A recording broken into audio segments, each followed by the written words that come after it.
What is the solution to knife crime in the UK? The United Kingdom does not have a gun problem like the United States, which has a serious gun problem that is threatening to turn the country into chaos. However, in the United Kingdom, there is the knife problem, which is increasingly getting out of hand. Recent stats have revealed that 13,405 incidents of knife attacks were recorded in 2022 alone, and also between October 21 and June 22, there were more than 49,991 reported cases of knife attack. This is equal to an average of 136 knife attacks per day. This report calls for urgent action, and so in this piece, we examine what could be done to it. Stay tuned. The solution to knife attacks in the United Kingdom is not one one-step approach that solves everything completely. Rather, it is a multifaceted approach. And this is true because the factors causing the rise in knife attacks in the UK aren't just one, but many. And so, to tackle the rise in knife attacks, it would require that each of these steps are used one after the other. And here are some ways to tackle it. 1. De-radicalizing the community. British society is getting more and more toxic by the day, and this toxicity level is leading many young people into gangsters, mobs and hooligans. And because they are increasing in their number, gangster clashes are getting more common, robbery actions are also on the rise. And in all this, the major tool used for violence in the United Kingdom is knives, meaning that with increased gangster activities is increased knife attack activities. That being said, it is important to know that these activities are being sponsored partly by the toxicity level in the environment. And so, to overcome this, there is a need to teach compassion and respect. These are something that is missing in society. Our society in the United Kingdom is getting too toxic because there is increasingly less emphasis on comparison and respect, and this is leading more and more people into thuggery and hooliganism. Also, as part of the solution to overcoming toxicity, which in turn is driving knife attacks, emphasis must be placed on diversity inclusiveness. Many times, victims of knife attacks often have a racial underlying tone. For example, knife attacks in the United Kingdom usually involve cross-racial attacks, and this is why attention must be paid to diversity inclusiveness to ward off any racially motivated attacks. Also, as part of activities to clamp down on toxicity in the environment, there is a need to regulate what youths are exposed to.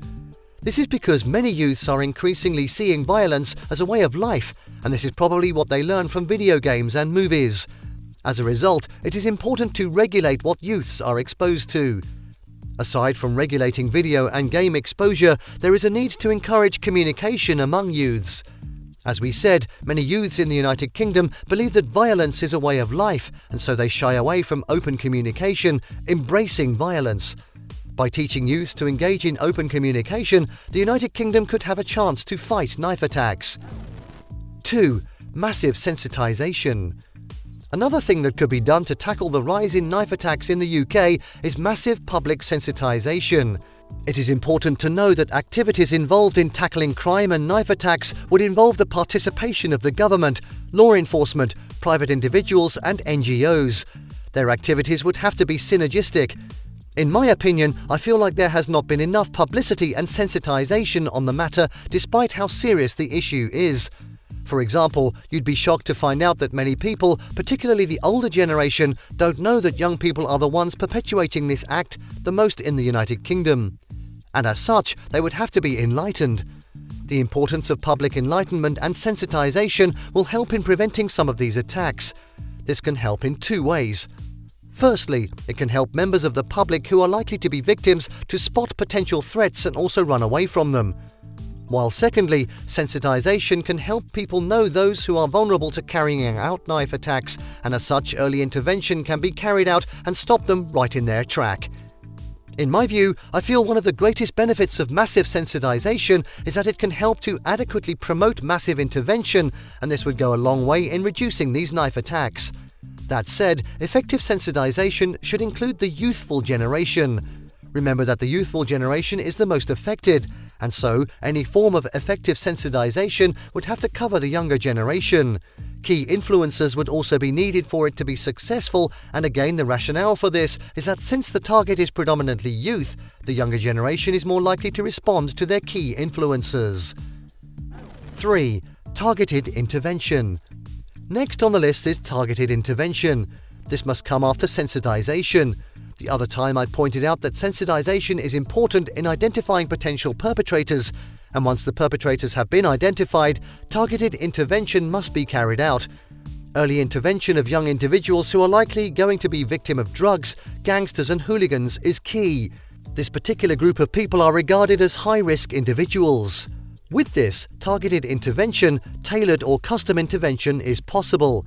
It is important to know that humans are unique and that what works for one might not work for the other, and so targeted intervention would help to streamline the approach employed in combating this.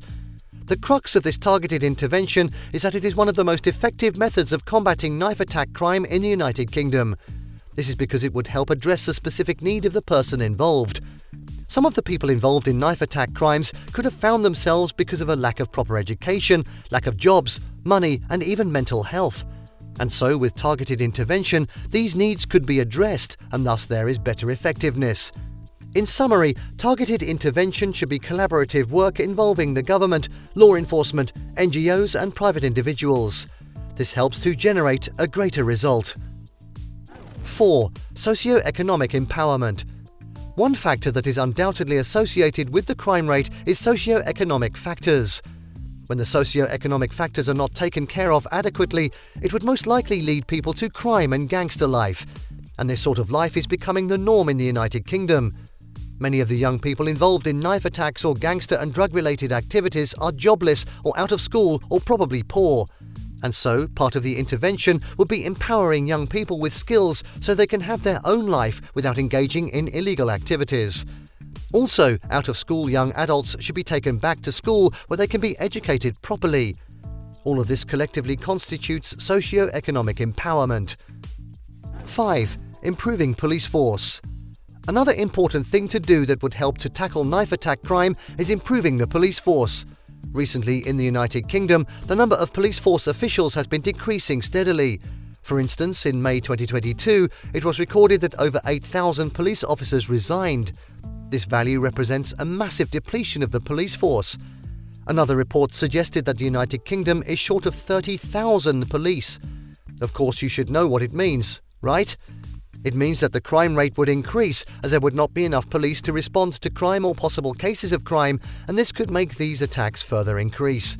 And this is why any attempt at tackling the increase in knife crime rate should always include improving the police force. Improving the police force would include increasing the depleting police force in the United Kingdom. This can be done by ensuring that police are well compensated and taken care of. The welfare of the police should also be improved so that many more of the police force are disengaging from resigning. It is important to focus on training too. When it comes to tackling crimes like knife attacks, quantity is important and quality also is important. In other words, a large, vibrant and well-trained police force is crucial to maintaining law and order. And so the police force would have to be trained in knife crime detection, intelligence gathering and fast and rapid response to crime. All of this training and more would ensure that the police force stays vibrant. 6. Tougher sentencing. Lastly in this piece is tougher sentencing. I sincerely believe that enforcing tougher sentencing can help tackle knife attacks in the UK. Although at the moment it seemed to many that the United Kingdom has a strict punishment for carrying out knife attacks, but in my opinion this is not strict enough. In the UK, the current punishment is usually between 3 to 5 years or an option of limited, to me is not strict enough. It is important to note that all of these highlighted factors are crucial in helping to fight the knife crime that is becoming an issue. And that would bring me to the question of the day. What else can be done to tackle the increasing knife attack rate in the country? I await your answers, and that will be all for today. Thank you for watching this video. Please don't forget to subscribe, comment, and turn on the notification bell.